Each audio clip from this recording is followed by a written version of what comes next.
અમદાવાદ મહાનગરપાલિકા સંચાલિત લાલ બસ એટલે કે એમટીએસ બસ ફરી એકવાર રોડ પર કાળ બનીને ફરતી હોય તેવા દ્રશ્યો સામે આવ્યા.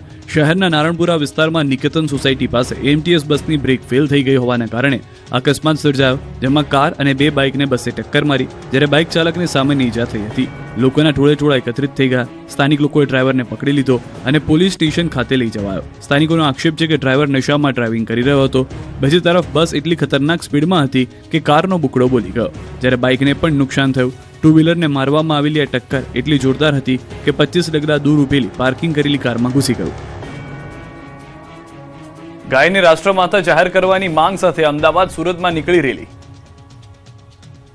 ગાયને રાષ્ટ્રમાતા જાહેર કરવાની માંગ સાથે હિન્દુ સંગઠનો રોડ પર ઉતર્યા હતા. અમદાવાદમાં ગૌ સન્માન આહવાન અભિયાન અંતર્ગત ભવ્ય ગૌ યાત્રા નીકળી હતી. પારકર સમાજની આગેવાની હેઠળ નીકળેલી યાત્રામાં 300થી વધુ ટુ વ્હીલર સાથે મોટી સંખ્યામાં ગૌ ભક્તો, ગૌ સેવકો, યુવાધન, બહેનો અને દીકરીઓ જોડાયા હતા. ગૌયાત્રા સવારે 9:30 વાગે જોધપુર સેટેલાઇટ વિસ્તારમાં આવેલા ઓમકારેશ્વર મંદિરથી ડીજે ગાડી, ગૌમાતાના દુપટ્ટા સાથે પ્રસ્થાન નીકળી હતી. યાત્રા પ્રેરણા તીર્થ દેરાસર રોડ, 100 ફૂટ રોડ અને પ્રહલાદનગર માર્ગ પરથી પસાર થઈ કોર્પોરેટ રૂટ સુધી વેજલપુર મામલતદાર કચેરી તરફ આગળ વધી હતી. યાત્રા દરમિયાન ગૌમાતાને રાષ્ટ્રમાતા જાહેર કરવાની માંગ સાથે ગૌવધ બંધ કરવા અને ગૌ સંવર્ધન માટે કેન્દ્ર સરકારમાં અલગ મંત્રાલય રચવાની માંગ ઉઠાવવામાં આવી હતી. આ અંગેનું વિગતવાર આવેદનપત્ર અને હજારો લોકોના હસ્તાક્ષર કરાયેલા દસ્તાવેજો મામલતદાર સમક્ષ રજૂ કરવામાં આવ્યા છે. ગૌમાતાને સન્માન આપવા માટે સુરતના ગૌ ભક્તોને અનોખો અને આક્રમક માર્ગ અપનાવાયો છે.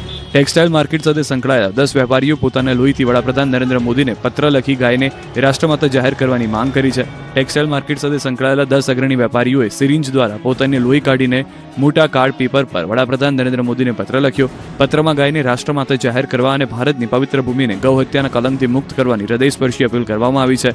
તો અઠવાગીટ સ્થિત વનિતા વિશ્રામ ગ્રાઉન્ડથી કલેક્ટર કચેરી સુધી રેલી કાઢવામાં આવી, જેમાં બુલડોઝર અને બળદગાડા સાથે મોટી સંખ્યામાં ગૌ ભક્તો જોડાયા. રેલીમાં ગૌ ભક્તિના પ્રતીક સમાન 8 થી 10 બળદગાડા જોડાયા. ઐતિહાસિક રેલીમાં મોટી સંખ્યામાં સાધુ સંતો અને મહંતો પણ જોડાયા હતા.